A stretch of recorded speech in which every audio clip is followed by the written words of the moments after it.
এখনকার বিষয়টা শুনবেন। সালাতুল হাজত যদি আপনি পড়েন, আল্লাহ আপনার জন্য দুইজন ফেরেশতা বডিগার্ড আসমান থেকে পাঠাইয়া দেন। একমাত্র আজরাইল ছাড়া পৃথিবীর কেউ আপনার কোনো ক্ষতি করতে পারবে না। সালাতুল হাজত 2 রাকাত নামাজ আপনি যখনই মন চায় পড়ে নিবেন। তো পড়ার সিস্টেম হচ্ছে, প্রথম রাকাতে পড়বেন সূরা আল ফাতিহা পড়ে কুল ইয়া আইয়ুহাল কাফিরুন, এবং দ্বিতীয় রাকাতে সূরা আল ফাতিহার পড়ে পড়বেন কুল হুয়াল্লাহু আহাদ। এই 2 রাকাত নামাজ পড়ে যদি আপনি ঘর থেকে বের হয়ে যান, যেই কাজে হাত দিবেন তো আপনি সফল। মানে এই 2 রাকাত নামাজ পড়ে যদি আপনি চুরি করতে যান, হ্যাঁ, তাহলে তো কাজ হবে না। আপনাকে কি করা লাগবে আপনাকে বুঝাই দিচ্ছি, শোনেন মনোযোগ দিয়া। আমার বন্ধুগণ গভীর মনোযোগ। এই দুনিয়ার জমিনে একজন বড় হাকিম ছিলেন, যার নাম হচ্ছেন হাকিম লুকমান। লুকমান হাকিম, যার নাম আল্লাহ কোরআনে কারিমে দিয়েছেন, যার কথাগুলাকে আল্লাহ কোরআনে কারিমে সূরা বানিয়ে নাজিল করেছেন। এই লুকমান হাকিম সন্তানদের সামনে উপদেশ দেওয়া শুরু করলেন। লুকমান হাকিম সন্তানদের সামনে উপদেশ দিচ্ছেন। এমন সময়ে একটা ছেলে দাঁড়িয়ে বলছে, আব্বাজান, আপনি যত ওয়াজ করতেছেন, যত নসিহত করতেছেন, যত উপদেশ দিচ্ছেন সব মানি, কিন্তু বাবা আমার দ্বারা আলিম হওয়া সম্ভব না, আমি এত কিছু বুঝি না, আপনি আমাকে কিছু টাকা পয়সা দেন, আমি বিজনেস করি। হাকিম লুকমান বললেন, বাবা তোমাকে দেওয়ার মতো টাকা পয়সা আমার নাই, তুমি যে বিজনেস করবা, দুনিয়ার জমিনে ব্যবসা করবা, দেওয়ার মতো টাকা আমার কাছে নাই। কিন্তু বাবা তুমি শোনো, আমার এক বন্ধু আছে, অনেক দূরে সাগরের পাড়ে তার বসবাস, আমি তার কাছে 3000 স্বর্ণের টাকা পাই। তুমি যদি তার কাছ থেকে ওই টাকাগুলা নিয়ে আসতে পারো, ওই টাকা দিয়ে তুমি বিজনেস করতে পারবা। কিন্তু বাবা মনে রাখো, আমি তোমাকে কোনোভাবেই টাকা দিতে পারবো না। হাকিম লুকমানের ছেলে বলছেন, বাবা ওই টাকা আনতে যাব, আমি তো চিনি না জানি না। তিনি বলে দিলেন, তিনি বলতে লাগলেন, এই রাস্তা দিয়ে যাইবা, অনেক দূরে গেলে দেখবা বিশাল মরুভূমি, মরুভূমি পার হয়ে গেলে দেখবে একটা জঙ্গল, ওই জঙ্গল পার হয়ে গেলে দেখবা একটা গ্রাম আছে, গ্রাম পার হয়ে গেলে দেখবা একটা সাগর, ওই সাগরের পারে গেলে তুমি আমার বন্ধুকে পাইবা। তার কাছ থেকে 3000 টাকা যদি নিয়ে আসতে পারো, বাবা বিজনেস করতে পারবা, চলতে পারবা, এছাড়া আমার কিছু নাই। সন্তান বলছে, আব্বাজান আমি তো যেতে চাই, কেমনে যাব? হাকিম লুকমান বললেন, বাবা চলতে গেলে, যাইতে গেলে তোমার উপরে 3-4টা কঠিন বিপদ আসবে। বিপদ থেকে যদি নিজেকে বাঁচায় রাখতে পারো, তাহলে টাকা আনতে পারবা, না হয় আমার মন বলতেছে তুমি মরে যাইবা। সন্তান বলতেছেন, আব্বাজান আপনি বলেন তো কি পরীক্ষা হতে পারে, আমার জিন্দেগিতে কি বিপদ হতে পারে, আপনি বলে দেন।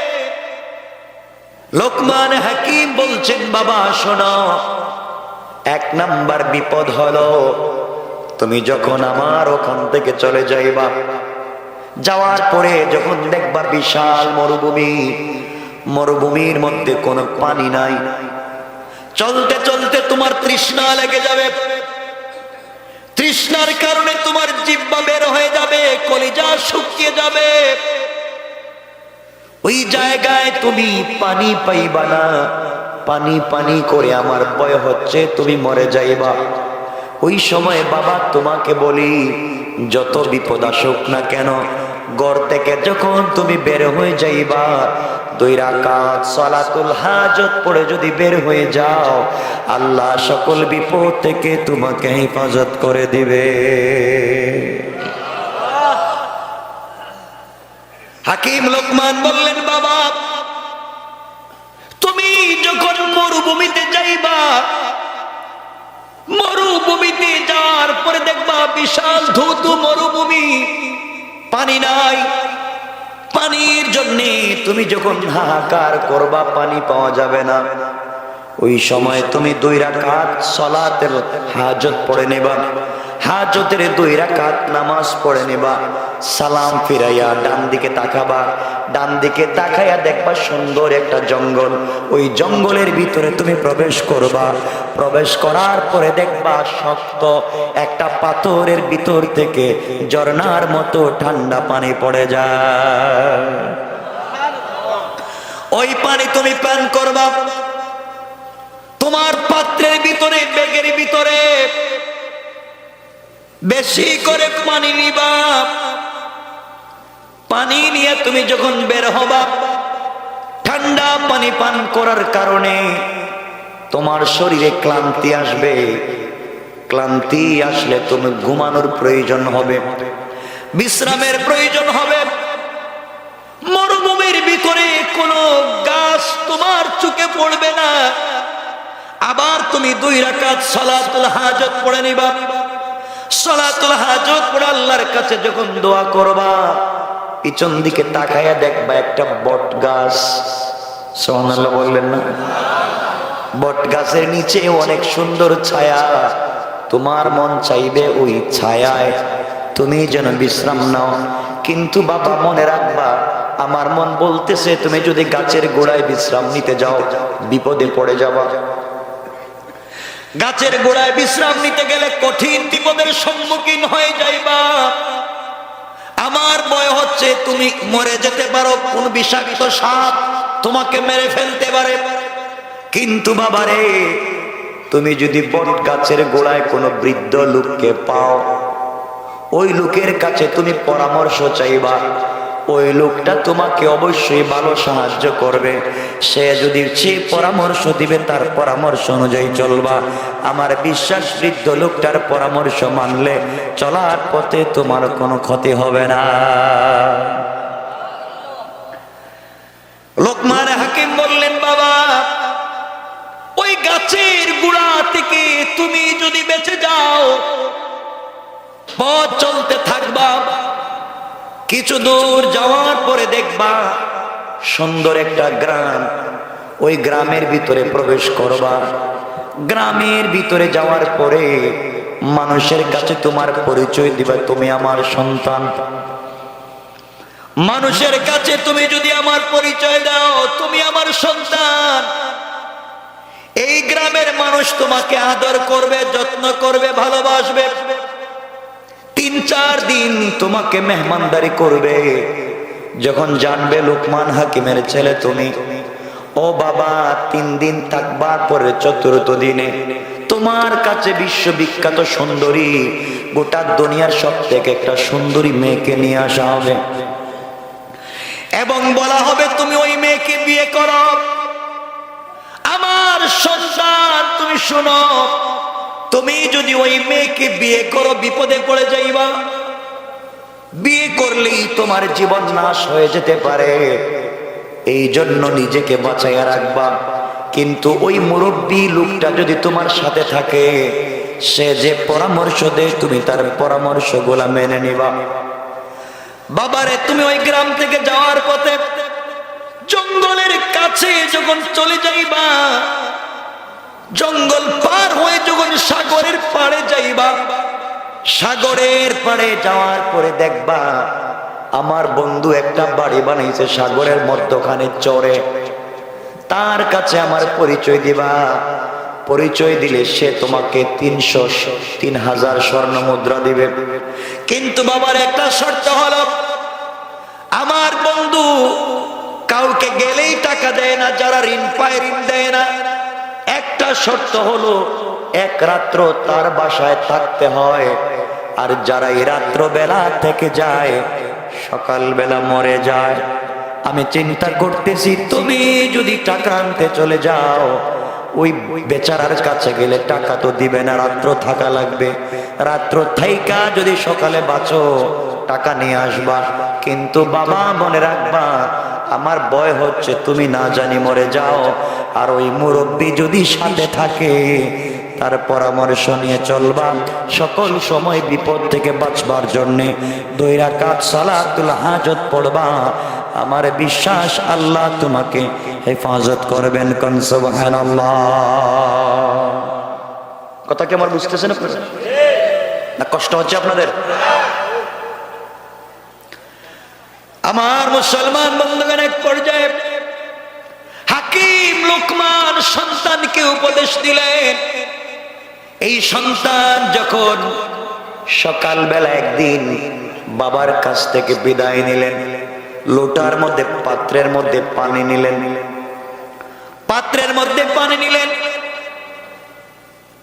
ঘর থেকে বের হয়ে গেলেন। যাওয়ার সময় 2 রাকাত সালাতুল হাজত পড়লেন। আল্লাহর কাছে বললেন, আয় আল্লাহ তাআলা, আমার বাবা বলেছেন 2 রাকাত সালাত পড়লে তুমি আমাকে হেফাজত করবা। নামাজ পড়ে আমার জিম্মাদারি তোমার কাছে দিয়ে দিলাম, আবার টাকা নিয়ে ফিরে আসা পর্যন্ত তুমি আমাকে হেফাজত করবা। কোন সুবহানাল্লাহ। বের হয়ে গেলেন। কিছু দূর চলবার পরে বিশাল বড় একটা মরুভূমি পড়ে গেল। মরুভূমি চলতে চলতে তৃষ্ণার্ত হয়ে গেলেন, পানির প্রয়োজন পড়ল। কোথাও পানি নাই, উনার কাছে যেই পানি আছে তা গরম হয়ে গেছে। রোদের তাপে পানি যখন গরম হয়ে গেছে, ওই পানি পান করা যায় না। মরুভূমির মধ্যে কোনো জায়গাও খুঁজে পাওয়া যায় না। বাবার কথা মনে পড়ে গিয়েছে। বাবা বলেছেন, সন্তান রে, এমন বিপদ যখন তুমি দেখবা 2 রাকাত সালাত হাজত পড়ে নেবা। সন্তান চট করে সালাতুল হাজত পড়ে নিলেন। পড়তে দেরি হয়েছে, ডান দিকে তাকায়া দেখেন একটা জঙ্গল দেখা যায়। হাঁটতে হাঁটতে জঙ্গলের ভিতরে প্রবেশ করে দেখেন ওই জঙ্গলের ভিতরে একটা পাথর ফেটে ঝর্ণার মতো মিষ্টি ঠান্ডা পানি গড়াইয়া পড়ে যায়। কাছে চলে গেলেন, ইচ্ছে মতো পানি পান করলেন। পানি পান করবার পরে নিজের পাত্রে পানি ভরলেন। বের হয়ে আল্লাহর শুকরিয়া আদায় করলেন। আবার 2 রাকাত সালাতুল হাজত পড়লেন।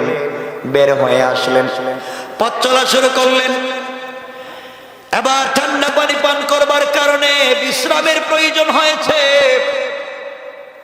কোথায় তিনি বিশ্রাম নেবেন? আল্লাহর গোলাম আবার 2 রাকাত সালাতুল হাজত পড়লেন। পড়তে দেরি হয়েছে, তাকায়া দেখেন পিছন দিকে বড় একটা বট গাছ। এই বট গাছের নিচে সুন্দর ছায়া পড়েছে। কোন সুবহানাল্লাহ। হাকিম লোকমানের ছেলে গাছের গোড়ায় বিশ্রাম নেওয়ার জন্য যখন যায়, হঠাৎ বাবার ওসিয়তের কথা মনে পড়েছে। আমি যদি বিশ্রাম নিতে যাই, বাবা বলেছেন বিপদ হতে পারে, মরে যেতে পারি, সুতরাং বিশ্রাম নেওয়া যাবে না। এই জন্য তিনি বিশ্রাম নিচ্ছেন না, কিন্তু কষ্ট হয়। হঠাৎ করে তাকায় দেখেন গাছের গোড়ায় একজন বৃদ্ধ লোক বসে আছে। এই বৃদ্ধ লোকটা ডেকে বলছে, বাবা এখানে আসো, এসে বসো। হাকিম লোকমানের ছেলে বলছেন, আঙ্কেল আমার বাবা বলেছেন গাছের গোড়ায় বসা যাবে না। বৃদ্ধ লোকটা বলছে, বাবা তোমার বাবা কি বলে দেয় নাই? কোন বৃদ্ধ লোক যদি তোমাকে কোনো পরামর্শ দেয় তার পরামর্শ মানবা, তার কথাগুলো মেনে চলবা। সুতরাং আমি তোমাকে বলছি তুমি এই গাছের গোড়ায় বসো, কোনো সমস্যা হবে না।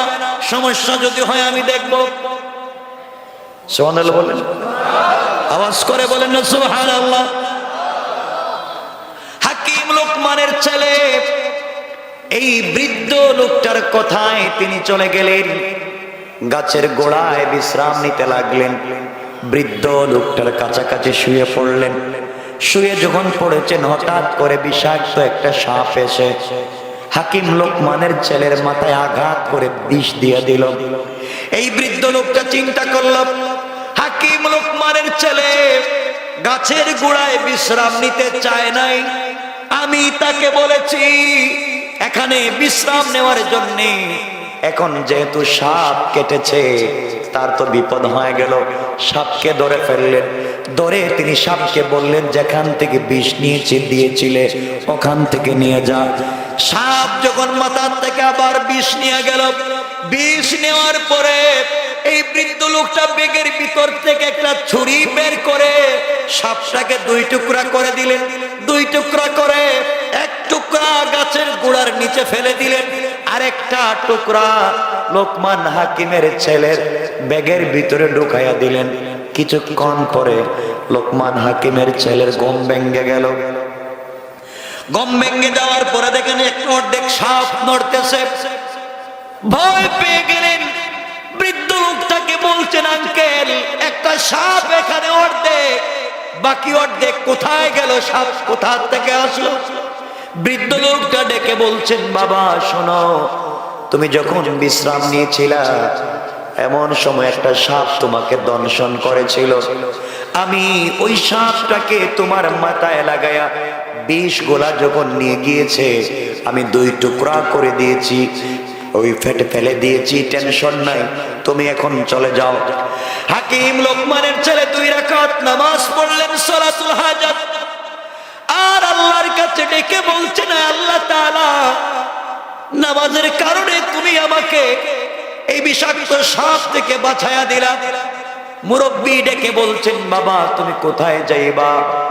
হাকিম লোকমানের ছেলে বলছেন আঙ্কেল আমার বাবা বলেছেন সামনে যে গ্রাম, ওই গ্রাম পার হয়ে গেলে যে সাগর, সাগরের পারে এক বাবার বন্ধু আছে, তার কাছ থেকে 3000 স্বর্ণ মুদ্রা না লাগবে, এই জন্য যাই।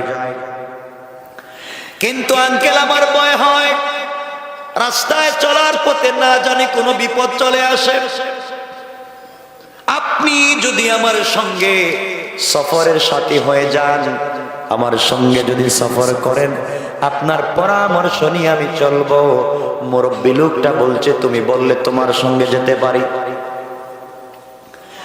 লোকমান হাকিমের ছেলে বৃদ্ধ লোকটাকে নিয়ে চলতে লাগলেন। কিছু দূর যাওয়ার পরে যে গ্রাম পাইলেন, ওই গ্রামের ভিতরে গিয়ে নিজের পরিচয় দিলেন। নিজের পরিচয় দেওয়ার পরে মানুষ তাকে আদর করলো, যত্ন করলো, ভালো করে খাওয়ালো, মেহমানদারি করলো। কারণ বড় হুজুরের ছেলে এসেছেন, পীর সাহেবের ছেলে এসেছেন, সবাই আদর করলো, ভালোবাসলো। 3 দিন পার হয়ে যাওয়ার পরে 4র্থ দিনে এলাকার লোকেরা মিলে গোটা দুনিয়ার বিশ্ব সুন্দরী একটা মেয়েকে তারা ধরে নিয়ে আসলো। এসে বলছে বাবা তুমি লোকমান হাকিমের ছেলে, এই মেয়েটা বিশ্ব সুন্দরী, তোমার কাছে বিয়ে দিতে চাই, তুমি রাজি হয়ে যাও। লোকমান হাকিমের ছেলে মেয়েটার চেহারার দিকে তাকায় আশ্চর্য হয়ে গেলেন। দুনিয়ার ভিতরে মানুষ কি এত সুন্দর হতে পারে? এত সুন্দরী কি মেয়েরা হতে পারে? তিনি চিন্তা করলেন আমি যদি বিয়ে না করি অন্য কোন ছেলে তো এই মেয়েটাকে বিয়ে করে ফেলবে। তিনি বিয়ে করার সিদ্ধান্ত নিলেন। হঠাৎ করে বাবার ওসিয়তের কথা মনে পড়ল। হাকিম লোকমান বলেছেন 3 দিন থাকবার পরে 4র্থ দিনে এই এলাকার মানুষ তোমার কাছে একটা মেয়ে বিয়ে দিতে চাইবে। ওই মেয়েটাকে তুমি বিয়ে করবা না, বিয়ে করলে কঠিন বিপদের মুখোমুখি হয়ে যাবা। তিনি বিয়েতে রাজি হতে চাইলেন না। তিনি বলতে লাগলেন আমি বিয়েতে রাজি হতে পারি না, আমার বাবা না করেছে। আমি যদি বিয়েতে রাজি হয়ে যাই, বাবা বলেছেন বড় কোনো বিপদ হয়ে যাবে, এই জন্য রাজি হব না। সবাই যখন মেয়েটাকে নিয়ে চলে গিয়েছে, হাকিম লোকমানের ছেলে নিজেকে বোঝাতে পারলেন না। এত সুন্দরী মেয়েটাকে আমি বিয়ে করলাম না, এমন সুন্দরী মেয়ে তো বিশ্বের মধ্যে পাওয়া যাবে না। লোভ সামলাতে পারতেছেন না, আবার বাবার ওসিয়ত ভঙ্গ করতে পারতেছেন না। চিন্তা করলেন, বাবা বলেছেন সকল কাজে এই বৃদ্ধ লোকটার পরামর্শ নিতে। বৃদ্ধ লোকটার পরামর্শ নিয়ে দেখি তো কি হয়ে যায়। তিনি মুরব্বির কাছে চলে গেলেন। আঙ্কেল বাবা নিষেধ করেছেন মেয়েটাকে বিয়ে করতে, কিন্তু এত সুন্দরী মেয়েকে কি কেমনে আমি ফেলে রেখে চলে যাই?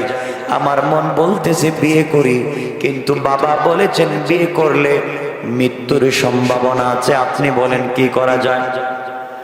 হাকিম লোকমানের ছেলের হাত ধরে ফেললেন। এই মুরব্বী ডেকে ডেকে বলতে লাগলেন, বাবারে, তোমার যদি মন চায় বিয়ে করে নিতে, আবেগ তখন দমায়া রাখা যায় না, তুমি বিয়ে করে নেও। আমি পরামর্শ দিলাম, কোনো বিপদ যদি হয়ে যায়, যা করা লাগবে আমি দেখব তোমার জন্য কিছু করতে পারি কিনা। সুবহানাল্লাহ, একটু জোরে পড়েন না সুবহানাল্লাহ। রাত্র 12টা হয়েছে, এরপরে কথা বলা যায় না। আপনাদের কষ্ট হচ্ছে? আমার মুসলমান বন্ধুগণ, এক পর্যায়ে লোকমান হাকিমের ছেলে এই মেয়েটাকে ঘরোয়া ভাবে বিয়ে করলেন। মনোযোগ দিয়ে শুনেন কি বলতে চাই, মনোযোগ দিয়ে শোনেন মুসলমান। বিয়ে করলেন, বিয়ে যেদিন করলেন, বিয়ে করবার পরে তিনি রাস্তা দিয়ে হেঁটে যান, মানুষ ডেকে ডেকে বলছে, এই যে ছেলে এই মেয়েটাকে বিয়ে করছে, ও আজকে বাঁচবে না, মরে যাবে। হাকিম লোকমানের ছেলে আশ্চর্য হয়ে গেলেন, কি বলে? আজ নাকি আমার মৃত্যুর দিন, আজ নাকি আমি মরে যাব। তিনি ডেকে ডেকে বললেন, কি ব্যাপার, তোমরা আমাকে কি দেখাও আর কি বলো? এলাকার যুবক ছেলে পেলেরা বলছে, ও হাকিম লোকমানের ছেলে, তোমার জন্য আমাদের বড় ভয় হয়, তুমি আজকে মরে যাইবা, আজকের পরে তুমি আর কোনোদিন বাঁচবা না। তিনি বললেন, কেন আমি মরে যাব? সবাই বলতেছে, শোনো, এই মেয়েটাকে তুমি বিয়ে করবার আগে আরো 10টা ছেলের সঙ্গে এই মেয়েটার বিয়ে হয়েছে। 10টা স্বামী বাসর রাত্রে মারা গিয়েছে। সকালবেলা শুধু লাশ আর লাশ। যেই দিন যেই স্বামীকে বিয়ে করেছে, সকালবেলা লাশ আসে, স্বামী মরে যায়। এইভাবে 10টা স্বামী ওই মহিলা খাইছে, সবাই মরে গিয়েছে। বাসর রাত্রে ফুলসজ্জা রাত্রে মেলামেশা করতে গিয়ে মরে গিয়েছে। আজকে তোমার ফুলসজ্জার রাত্র, চিন্তা করতেছি আমরা, তুমি 11 নম্বর তুমি মরে যাইবা। হাকিম লোকমানের ছেলে এই কথাগুলা শুনে আশ্চর্য হয়ে গেলেন, কাঁপতে লাগলেন, কি করা যায়? এই বিপদ থেকে কেমনে নিজেকে বাঁচানো যায়? মুরব্বির সঙ্গে পরামর্শ করে বলেন, আঙ্কেল, ওরা কি বলে আজকে নাকি আমার মরে যাবার রাত্র। মেয়েটা আগে আরো 10টা ছেলেকে বিয়ে করেছে, সবাই তো ফুলসজ্জার রাত্রে মারা গেছে, আজ নাকি আমিও মারা যাব। এই বৃদ্ধ লোকটা বলছেন, যুবক, বাসর রাত্রে যাওয়ার আগে 2 রাকাত সালাতুল হাজত পড়ে যাইবা। আমার বিশ্বাস, আমার আল্লাহ তোমাকে হেফাজত করে দেবে। আল্লাহু আকবার। কথা কি বুঝতেছেন আমার? আমি যেখানে পড়েছিলাম, আল্লাহ বলছেন, ওয়াল্লাযীনা ইয়াবিতুনা লিরাব্বিহিম সুজদান ওয়া কিয়ামা। তোমরা যদি সিজদা করো কি উপকার হবে বোঝাতে চাই। আমার বন্ধুগণ, রাত্রবেলা গভীর রাত্র যখন হয়ে গিয়েছে, হাকিম লোকমানের ছেলে 2 রাকাত নামাজ পড়লেন। নিজের ভিতরে ভয়, আজকে মরে যাবেন, বাঁচবেন না, কি করা যায়? 10 জন লোক তো আগেই মারা গিয়েছে। এলাকার প্রশাসন, লাশ টানে ডুব, সবাই রাত্র এসে হাজির। সকালবেলায় লোকটার লাশ নিয়ে যাওয়া লাগবে। হাকিম লোকমানের ছেলে দেখতেছেন লাশ নিয়ে যাওয়ার গাড়িও হাজির, যারা লাশ গোসল করায় তারাও হাজির। তিনি চিন্তা করলেন, বিয়ে করলাম কেন? কথা বুঝেন? বিয়ে করলাম কেন? তো মত দেখতেছি, বাঁচার পথ নাই। কে বলছিল বিয়ে করতে? হযরতে হাকিম লোকমান সন্তানকে যেই ওসিয়ত করেছিলেন, বিপদে যদি পড়ে যাও সালাতুল হাজত পড়বা, সালাত আদায় করে আল্লাহর কাছে কান্নাকাটি করবা। হযরতে লোকমান হাকিমের ছেলে গভীর রাতে সালাতুল হাজত আদায় করলেন।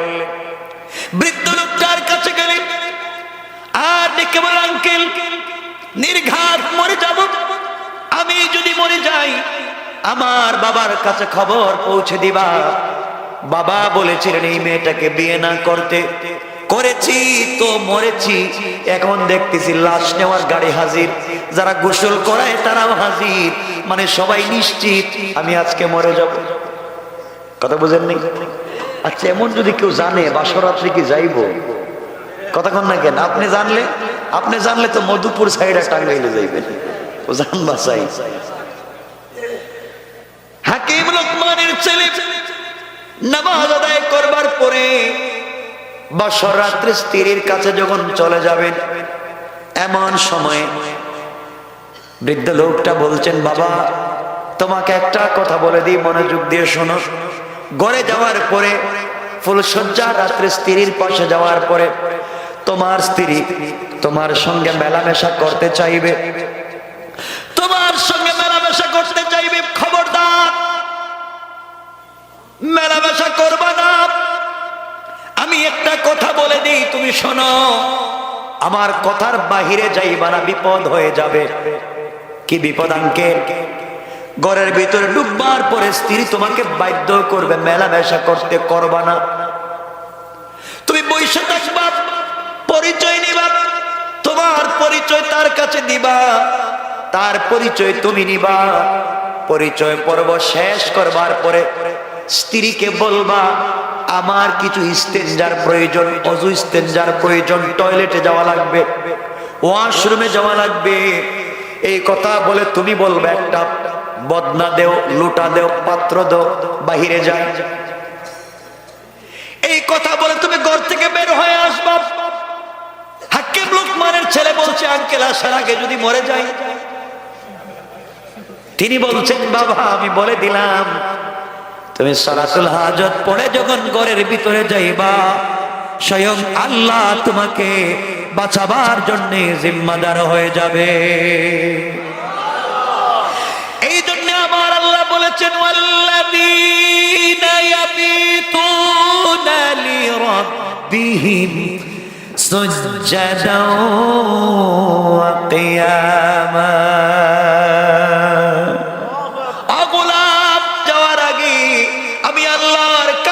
তুমি সিজদায় পড়ে যাও, তুমি জানো না গোলাম, তুমি যখন সিজদায় পড়ে যাও আমি আল্লাহর সে আজিমে থাকি না, মিন হাবলিল ওয়ারিদ, তোমার গলার রগের চাইতে আরো কাছে আমি আল্লাহ পৌঁছে যাই। কোন সুবহানাল্লাহ।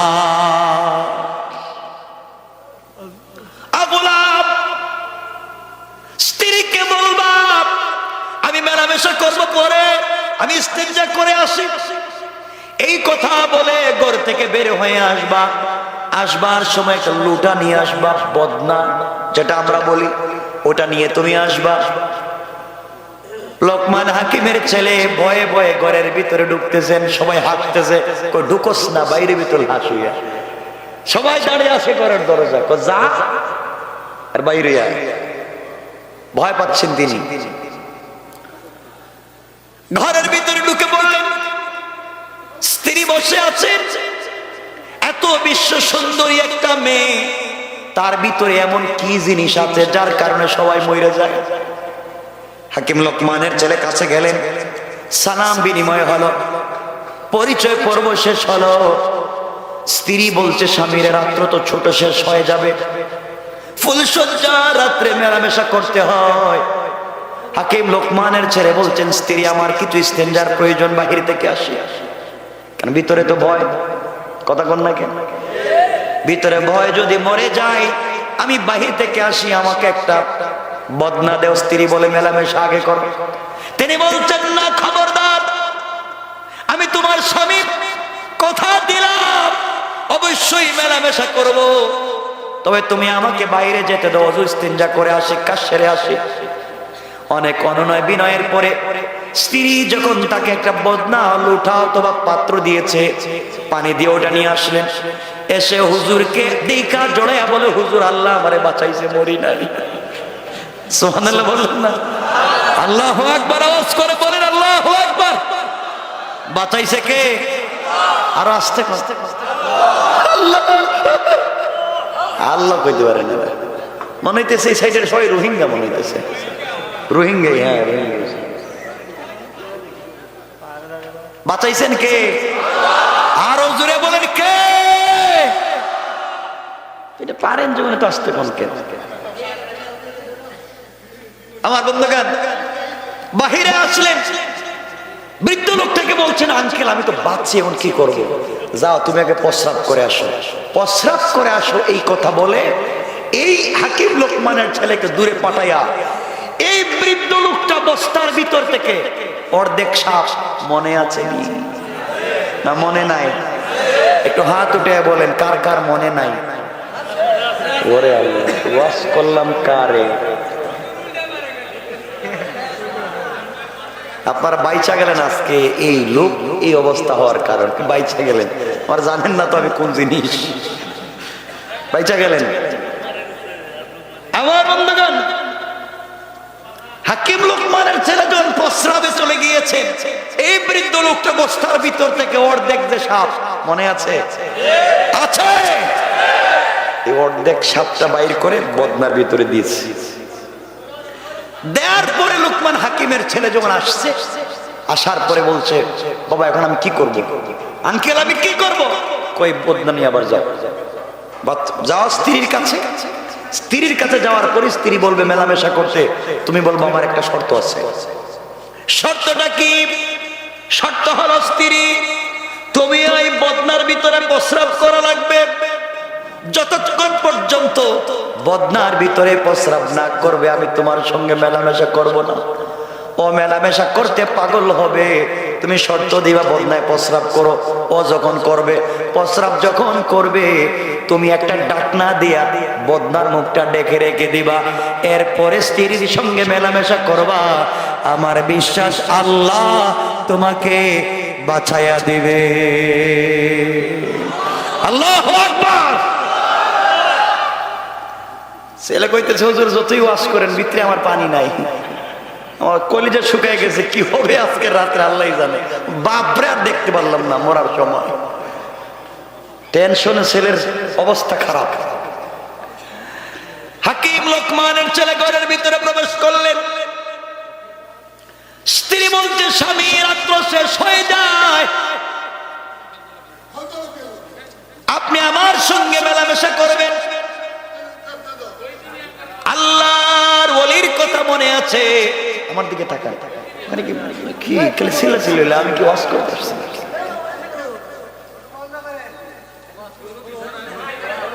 শোনেন শোনেন কথাগুলো শোনেন। আমি তো শুধু আসছি, আমার এই যে হুজুর, আমার আর আব্দুল আলিম ভাই, এরা একবার বাইন্দা বানিয়ে নিয়েছে, নাহলে কি আমি আসতাম? আমার বন্ধুগণ কষ্ট হচ্ছে আপনাদের? আমি তো মাত্র আয়াতের অনুবাদ করে করে যাচ্ছি, আলোচনা তো সব পুরাই রয়ে গেছে। আমার মুসলমান বন্ধুগণ, এক পর্যায়ে স্ত্রী বলছে, স্বামী আমার সঙ্গে মেলামেশা করা লাগবে। হাকিম লোকমানের ছেলে বলছেন, শোনো অবশ্যই তোমার সঙ্গে মেলামেশা করব, শর্ত হলো আমি যে বদনা আনছি বদনায় প্রস্রাব করা লাগবে।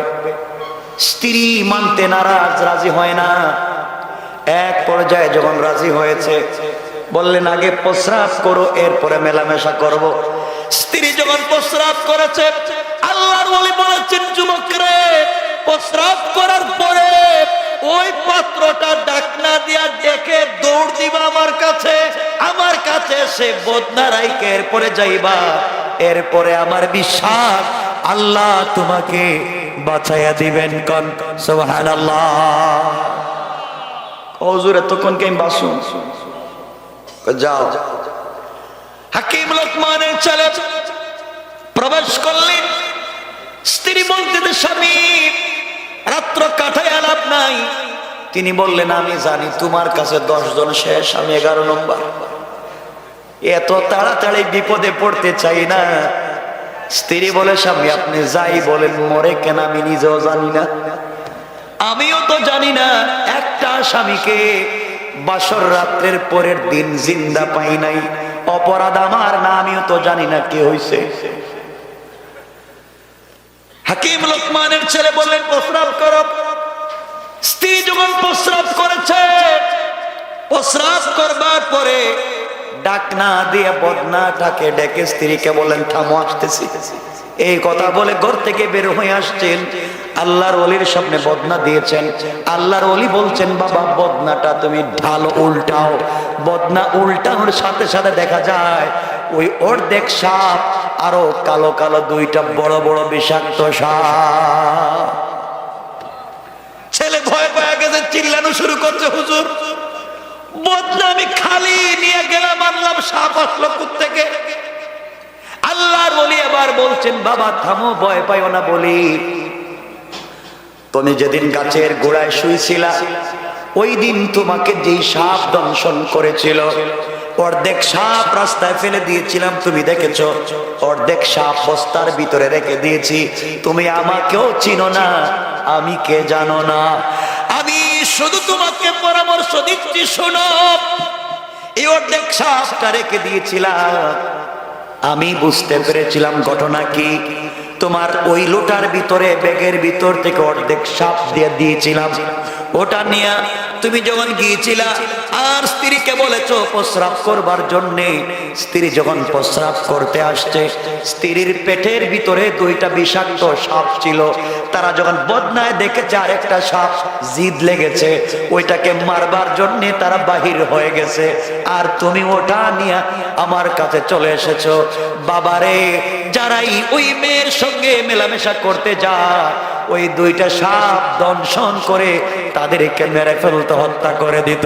এখন তুমি চলে যাও, চলে যাও, সাপ বের হয়ে আসছে, তোমাকে আর মারতে পারবে না। হুজুর আপনার পায়ে ধরি, দরকার নেই যাওয়ার। আর দুইটা আসছে, আর কয়টা আছে আল্লাহ জানে। আমার আপনি বাঁচান, আমি আর এখানে নাই। আল্লাহর ওলি বলছেন আমি বলছি তুমি যাও। বৃদ্ধ লোকটা বলছেন আমি বলছি তুমি যাও, কিছু হবে না। হুজুর সাপ আসলো কোত্থেকে? কোত্থেকে আসছে? বৃদ্ধ লোকটা বলছেন সব আমি জানি বুঝি কোত্থেকে আসছে, কেন আসছে, তোমার এত কিছু জানার দরকার নাই। এখন তোমার ওয়াইফ একবার সুস্থ, তোমাকে একটু মারবে না, সকালবেলা মরবে না, যাও। হুজুর ঠিক কইছেন তো? কিন্তু আমার ভয় হইতেছে। আল্লাহর ওলি বলছেন যদি ভয় হয় 2 রাকাত সালাতুল হাজত পড়ে যাও না। সুবহানাল্লাহ, এটা পকেটে রেখে দিন কেমন? হাকিম লোকমানের ছেলে সালাতুল হাজত 2 রাকাত পড়লেন, স্ত্রীর ঘরে ঢুকে গেলেন, মেলামেশা করলেন। এক পর্যায়ে তো ঘুমিয়ে পড়লেন। যারা গাড়ি নিয়ে এসেছিল লাশ আনার জন্য, যারা ডুম আসছিল, ডুম তো ছিল, যারা লাশ কাটে, লাশ বের করে, সকালবেলা কেউ দরজা খুলে না। মনে করছে আগে তো একজন মরছে, আজকে মনে 2 জন মরছে। কেউ দরজা খোলে না কেন? ওরা দরজা ভেঙে ঘরের ভিতরে ঢুকছে। ঢুকে হাকিম লোকমানের ছেলে তো ঘুমিয়ে আছেন, পায়ে ধরে টানে, মরা লাশের পায়ে ধরে টানে। যখন টানতেছে উনি উঠে গেছেন।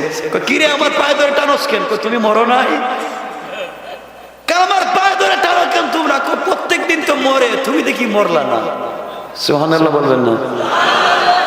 মরে যায় মানে কি? আমি মরতাম কেন? এরা ভয় পাইছে, কই মরা লাশ দেখতেছে, কথা কয়, এরা বাইরে চলে গেছে।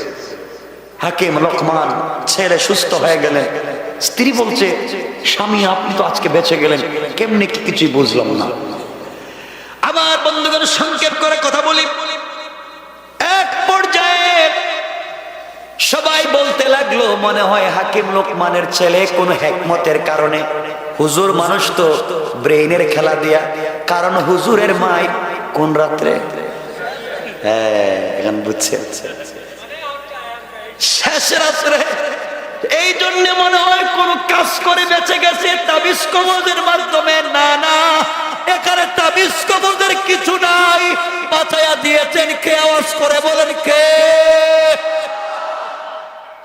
তাবিজ কবজের কিছু নাই। আপনারা তো দৌড়ান তাবিজের পিছনে, কবজের পিছনে।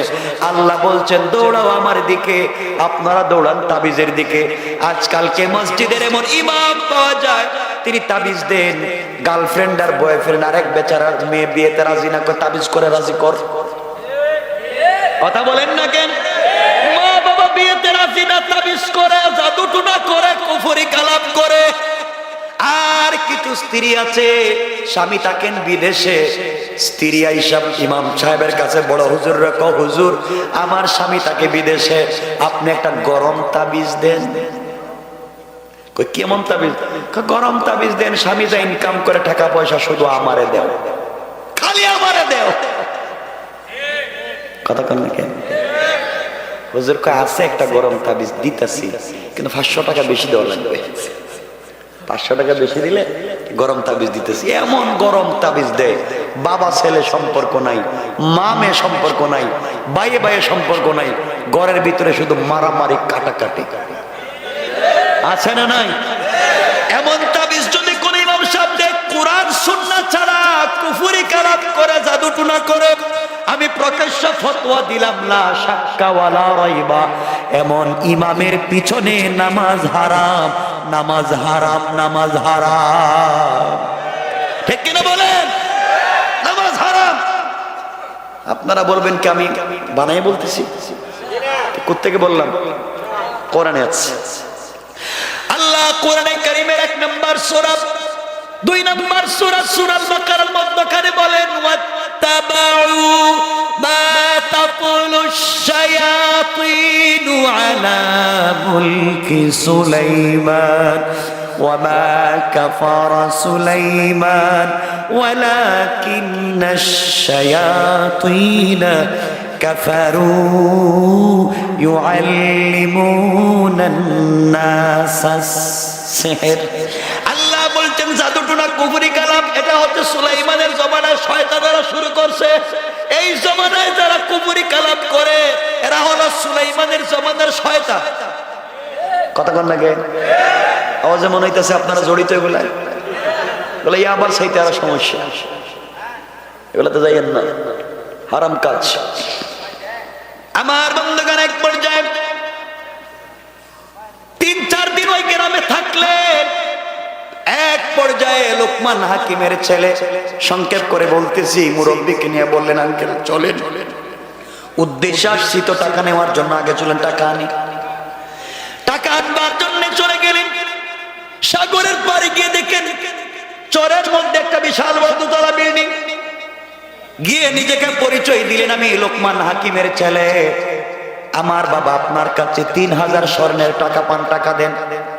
লোকটা বলছে, বাবারে তোমার বাবা টাকা পান এটা সত্য, আমি দিব ওটাও সত্য, কিন্তু টাকা নিতে হলে আমার কাছে 1 রাত্র থাকা লাগবে, সকালবেলা টাকা নিবা।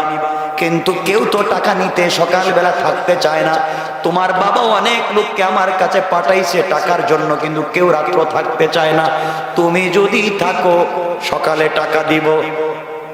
লোকমান হাকিমের ছেলের মনে চলে আসছে, আব্বা বলছেন রাত্রে থাকলে সকালে মৌত, ঠিক না?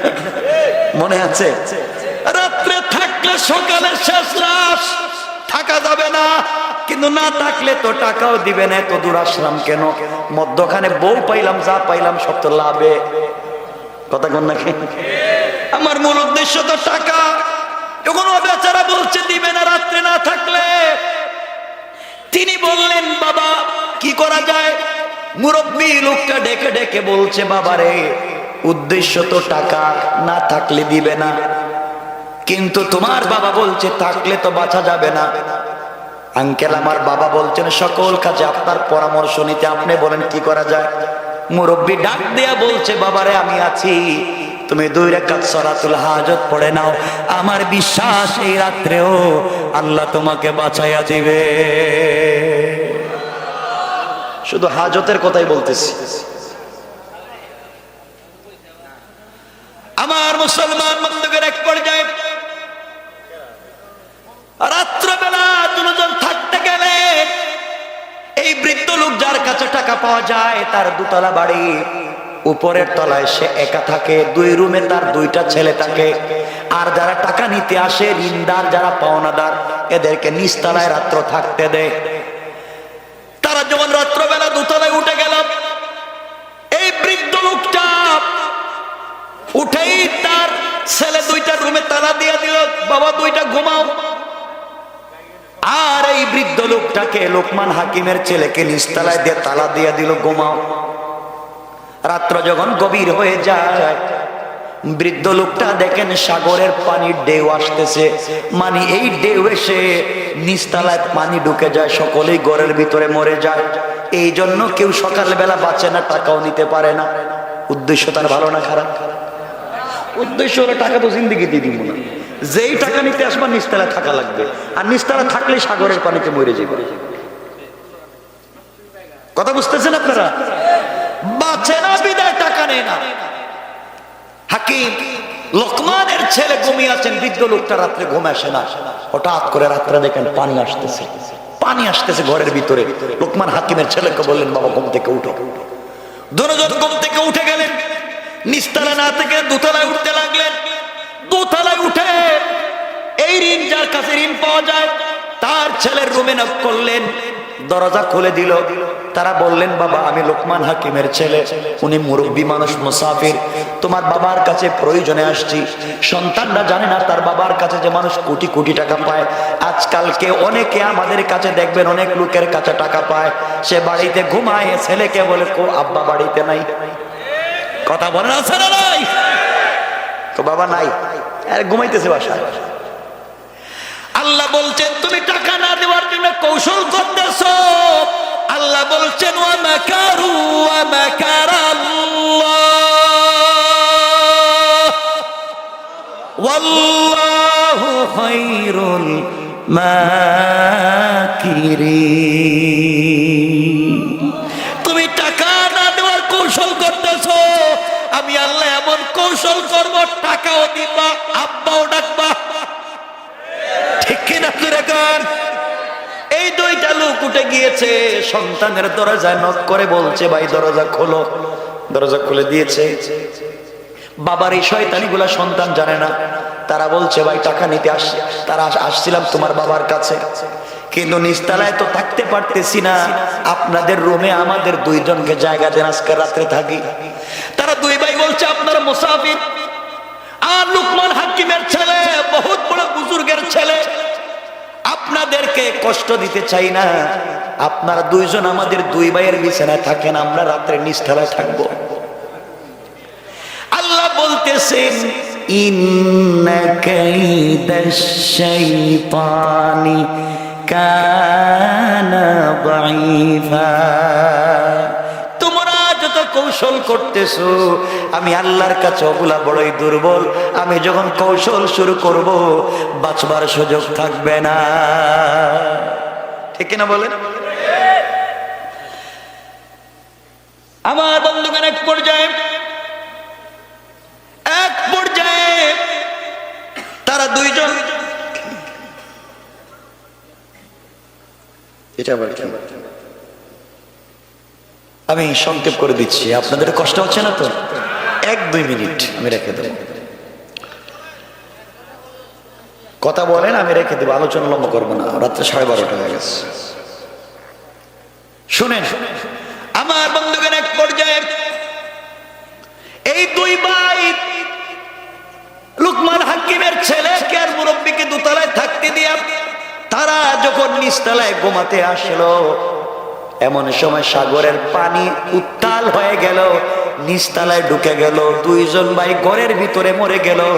সকালবেলা এই বৃদ্ধ লোকটা ঘুম থেকে উঠে ছেলেদের দরজায় তালা দিয়া নিচতলায় আসতেছে, আইসা লাশ দুইটা সাগরে ফালাইয়া দিবে, কারণ লাশ আছে লোকমান হাকিমের ছেলে আর ওই বৃদ্ধ লোকটার লাশ। এসে যখন দরজা খুলেছে, খুলে দেখে তার ছেলে দুইটার লাশ। আল্লাহ কয় টাকাও দিবে, লাশও দেখবে। কেন পাবলিক রে ঠকাস? ছেলে দুইটা লাশ দেখে আশ্চর্য, দোতলায় গিয়েছে, দরজা খুলে দেখে ঘরের ভিতরে লোকমান হাকিমের ছেলের মুরব্বী দুইজন বাইরে। কয় তোর সব শয়তানি জানি, আজকে টাকা দে। সুবহানাল্লাহ বলেন না? তুই তো টাকা দেস না, শয়তানি করস, মনে করছিলে আমরা মরে যাব, আমরা মরি নাই, আমরাই বাচ্চা করছি তোর ছেলেও মরছে, টাকাও দিবে। কথা বলেন না কেন? টাকাও দিবে। ছেলেদেরকেও পাওয়া যাবে না। ছেলেদের কাফন দাফন করলো, 3000 স্বর্ণ মুদ্রা দিল, চলে আসতে লাগলেন। রাস্তায় আসার পরে বৃদ্ধ লোকটা বলতেছে, বাবা আবার শোনো, টাকা তো পাইছো, এতক্ষণ পর্যন্ত অনেক কিছু করলাম, আমি তোমাকে সহযোগিতা করলাম, এবং তুমি কি নিবা, আমারে কি দিবা বলো, তুমি কি নিবা, আমাকে কি দিবা বলো, বাটাবাটি হয়ে যাক, আমার কারণে তো সব পাইলাম। লোকমান হাকিমের ছেলে বলছেন, আঙ্কেল আমার কিচ্ছুর দরকার নাই, টাকা পয়সা যা আছে আপনি সব দেন, শুধু বউটা আমারে দিয়ে দেন। এত সুন্দর স্ত্রী, এটারে রাইখা যাইতে মন চায় না, আপনি যা আছে সব রাইখা নেন, আর আমাকে স্ত্রীটা দিয়ে দেন। বৃদ্ধ লোকটা বলছে, বাবা তুমি তো আসছোই টাকার জন্য, উদ্দেশ্য ছিল তোমার টাকা, আমার দোকানে যা পাইছো সব তো পাও, টাকাটা উদ্দেশ্য। আমি তোমাকে এতদিন সাপোর্ট দিয়েছি, সহযোগিতা করেছি, বিনিময় কিছুই চাই না, টাকা নিয়ে যাও, উদ্দেশ্য ছিল টাকা বিজনেস করবা, টাকা নিয়ে চলে যাও, বউ নিয়ে চলে যাও, তোমার সঙ্গে আমি আর যেতে চাইবো না, তুমি চলে যাও। সংক্ষেপ করে দিলাম, বিষয়টা অনেক লম্বা, অনেক লম্বা বিষয়। বৃদ্ধ লোকটা এবার বলছে, বাবা তুমি বাড়িতে যাইবা, বাড়িতে গেলে তোমার বাবার কাছে আমার পরিচয় দিও, সালাম দিও। এবার লোকমান হাকিমের ছেলে বলছেন, আঙ্কেল সব কাজে আপনি আমাকে সহযোগিতা করে বাঁচাইয়া দিলেন, শেষ পর্যন্ত বউ থেকেও বাঁচলাম, রাত্রেবেলা মরি নাই, টাকাও পাইলাম, মরি নাই, আপনি তো পরিচয় দিলেন না, আপনার পরিচয় দেন, আপনি কে? আল্লাহু আকবার বলবেন না? এবার বৃদ্ধ লোকটা দাঁড়ায়া লোকমান হাকিমের ছেলের হাত ধরে বলছেন, বাবা তাহলে তুমি শোনো, তোমার বাবা হাকিম লোকমান বুজুর্গ আল্লাহওয়ালা, আল্লাহর কাছে কিছু বললে আল্লাহ শুনে। তোমার বাবা যে তোমাকে বলেছিল ঘর থেকে বের হয়ে আসার সময় সালাতুল হাজত পড়বার কথা মনে আছে? আছে। তুমি যখন সালাতুল হাজত পড়েছিলা, তোমার বাবা বলেছিলেন আল্লাহ রহমতের ফেরেশতা দিয়ে তোমাকে বাঁচায়া দে, এতদিন পর্যন্ত অদৃশ্যভাবে বাঁচায়া দে। তোমার বাবার দোয়ার কারণে, আল্লাহ তোমার সালাতুল হাজত নামাজ পড়বার কারণে আমি আল্লাহর রহমতের ফেরেশতাকে মানুষের সুরত ধরাইয়া তোমার হেফাজতের জিম্মাদার বানিয়ে দিয়েছে। আল্লাহু আকবার। আমি তো সালাতুল হাজত তুমি পড়ার কারণে আল্লাহর কাছে দোয়া করেছো, আল্লাহ বাঁচাও, আল্লাহ বাঁচাবার জন্য রহমতের ফেরেশতা আমি মানুষের সুরত ধরাইয়া তোমার জিম্মাদারের জন্য পাঠিয়ে দিয়েছিল। সব জায়গা থেকে তোমাকে বাঁচাইছি, কারণ সব জায়গায় সালাতুল হাজত পড়েছো তো আমি বাঁচিয়ে দিয়েছি। এবার সব পাইছো, তুমি চলে যাও। এবার লোকমান হাকিমের ছেলে সেজদায় পড়ে গেলেন, ডাবল সালাতুল হাজত পড়ে কাঁদলেন, আর বলেন আল্লাহ তুমি যেই নামাজের মাধ্যমে কেমনে বাঁচাইয়া দাও, আর অদৃশ্য ফেরেশতাকে দৃশ্যমান করে হেফাজত করলা, সালাম ফিরাইয়া দেখেন এই বৃদ্ধ লোকটা আর নাই। আমার বন্ধুগণ, এখন লোকমান হাকিমের ছেলে বউ নিয়ে টাকা পয়সা নিয়ে আসতেছেন নি, কথা কন না কেন? কিন্তু আমি রেখে দিলাম, আর সামনে যেতে চাই না। এই কথাই আল্লাহ আমার তেলাওয়াতকৃত আলোচ্য আয়াতের মধ্যে বলছেন, ওয়াল্লাযীনা ইয়াবিতুনা লিরাব্বিহিম সুজদান ওয়া কিয়ামা। গোলাম যদি বিপদে পড়ে যাও, কারো কাছে কিছু চাইতে যাইবা না, সালাতুল হাজত আমার কাছে পড়ো, আমি আল্লাহ ফেরেশতা পাঠাইয়া তোমাকে বাঁচাইয়া দিব। কোন সুবহানাল্লাহ। তাহলে 3 নাম্বার গুণ, রুকু সিজদা করবেন কার? পায়ে। সবাই বলেন। 4 নাম্বার গুণটা শুধু বলে দিই, আল্লাহ বলছেন 4 নাম্বার গুণ, ওয়াল্লাযীনা ইয়াকুলুনা রাব্বানা ইসরিফ আন্না আযাব জাহান্নাম ইন্না আযাবাহা কানা গারামা। গোলাম রে, যত অপরাধী হস না কেন, কবরে যাওয়ার আগে, সাকারাত শুরু হয়ে যাওয়ার আগে, গারগারা শুরু হয়ে যাওয়ার আগে, আজরাইল পৌঁছে যাবার আগে, গোলাম জিন্দেগির গুনার বোঝা মাথায় নিয়া একবার আল্লাহ বলে ডাক দিবে, আমি আল্লাহ কথা দিলাম রে গোলাম, যত বড় অপরাধী হো গুনাহগুলোকে মাফ করে আমার জিম্মাদারিতে জান্নাতি বলে ফয়সালা করে দিলাম। এক নম্বর গুনাহঙ্কার করা যাবে না, 2 নম্বর গালি দেওয়া যাবে না, 3 নম্বর রুকু সেজদা আল্লাহর পায়ে, 4 নম্বর সাকরাতের আগে তওবা